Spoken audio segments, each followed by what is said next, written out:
كرام، ألف مبروك ألف مبروك للمنتخب المغربي هذا التأهل إلى دور نصف النهائي للمرة الثانية في تاريخ كرة القدم المغربية، حيث دك شباك المنتخب الأمريكي بثلاثة أهداف لهدف واحد.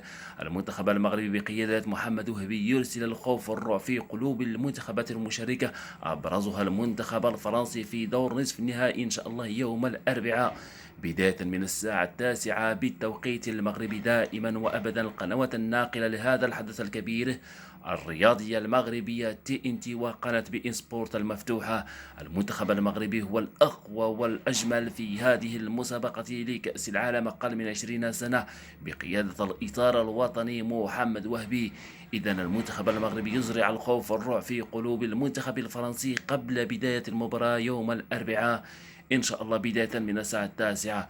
إذا كل توفيق للأسود المغربية من أجل التتويج بهذه النسخة لأول مرة في تاريخ كرة القدم المغربية، والثانية في تاريخ كرة القدم الإفريقية والعربية.